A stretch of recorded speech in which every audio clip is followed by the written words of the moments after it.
জাতীয় নির্বাচনের প্রচারে বরিশাল এবং ফরিদপুরে যাচ্ছেন বিএনপি চেয়ারম্যান তারেক রহমান। দুপুরে বরিশাল পৌঁছে বেলস পার্ক মাঠে জনসভায় ভাষণ দেবেন তিনি। বরিশালের জনসভা শেষে ফরিদপুরে রওনা হবেন তিনি। সেখানে যোগ দেবেন রাজেন্দ্র কলেজ মাঠের সমাবেশে। এরই মধ্যে জনসভা চত্বরে আসতে শুরু করেছেন নেতাকর্মীরা। বিরাজ করছে উৎসবের আমেজ, জোরদার করা হয়েছে নিরাপত্তা ব্যবস্থা। এই সফরের মধ্য দিয়ে শেষ হতে পারে ঢাকার বাইরের বিএনপি চেয়ারম্যানের সফর। গত 22 জানুয়ারি সিলেটের আলিয়া মাদ্রাসা মাঠ থেকে ভোটের প্রচারণা শুরু করেন তারেক রহমান। বিএনপি চেয়ারম্যানের নির্বাচনী জনসভার জন্য প্রস্তুত বরিশালের বেলস পার্ক। সেখানকার সবশেষ খবর জানতে যুক্ত হব সহকর্মী সিফাত শাহরিয়ারের সঙ্গে এবং সেই সাথে সৈয়দ মেহেদী হাসানের সঙ্গেও যুক্ত হব। প্রথমেই সিফাতের কাছে যেতে চাই। সিফাত, সেখানকার প্রস্তুতি, নিরাপত্তা ব্যবস্থা কেমন দেখছেন এবং কটা নাগাদ তারেক রহমান সেখানে পৌঁছতে পারেন? আসার কথা রয়েছে, বরিশালে আসবেন বছর পর সবশেষ নিরাপত্তা নেওয়া হয়েছে এবং নেতাকর্মীরা আসতে শুরু করেছে।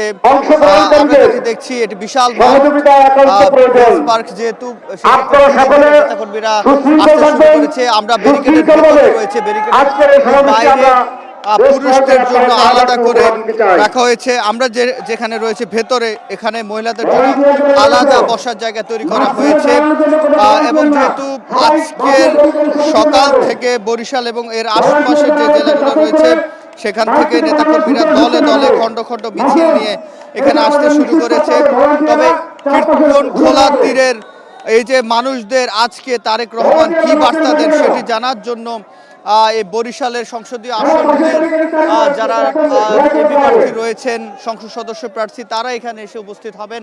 এবং আমরা সকাল থেকে দেখেছি মানুষ জাতীয় পতাকা এবং দলীয় পতাকা হাতে নিয়ে, ধানের শীষ তাদের যে দলীয় প্রতীক সেটি হাতে নিয়ে এখানে এসে উপস্থিত হচ্ছেন এবং তাদেরকে নির্দিষ্ট যে জায়গাগুলোতে রয়েছে সেখানে বসার জন্য আহ্বান জানানো হচ্ছে।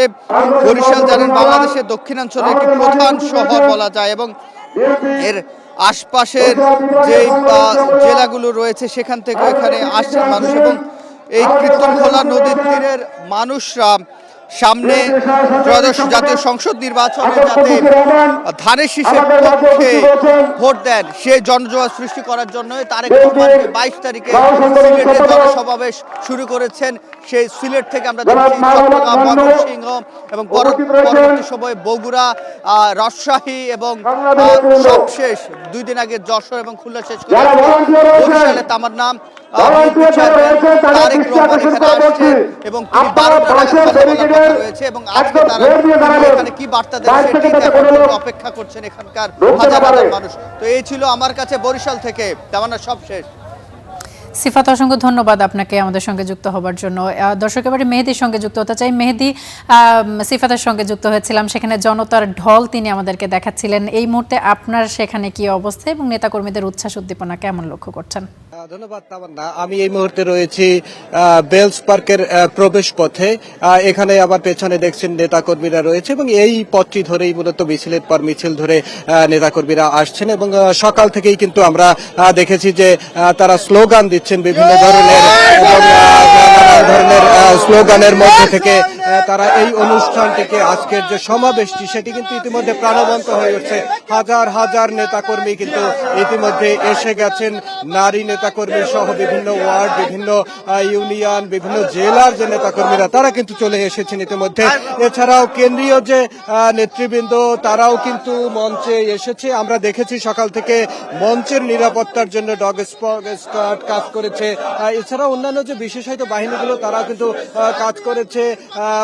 সড়কে আজকে সমাবেশ উপলক্ষে আমরা যে স্থানটিতে রয়েছি এখান থেকেই কিন্তু যেহেতু মিছিলগুলো প্রবেশ করে সে কারণে এই যে বান্দ রোড সড়কটি, সেই বান্দ রোড কিন্তু প্রায় এক ধরনের যান চলাচল সীমিত হয়ে পড়েছে। নেতাকর্মীরা যেমনটি বলছেন যে আসলে এখানে আজকে জনসমুদ্র হবে এবং এই জনসমুদ্রের মধ্যে থেকে আসন্ন যে নির্বাচন সেই নির্বাচনের একটি রোডম্যাপ তারা দিবেন।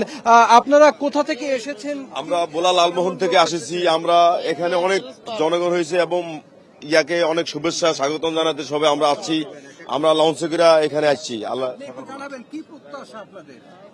আমাদের অ্যাক্টিং চেয়ারম্যান তারেক রহমানের কাছে প্রত্যাশা তার যে 31 দফা এটা যাতে উনি সুন্দরভাবে আগামী নির্বাচনের পরে 12ই ফেব্রুয়ারি নির্বাচনের পরে মাশাআল্লাহ ওনারে যদি জনগণ তার দলকে ক্ষমতায় আনে উনি প্রধানমন্ত্রী হবেন উনি যাতে যেমনটি শুনছিলেন আসলে যে তারেক রহমানের ঘোষিত যে 31 দফা এবং তার যে ভিশন বাংলাদেশকে পুনর্গঠনের সেই ভিশনের বাস্তবায়ন কিন্তু নেতাকর্মীরা বাস্তবায়ন চাইছেন।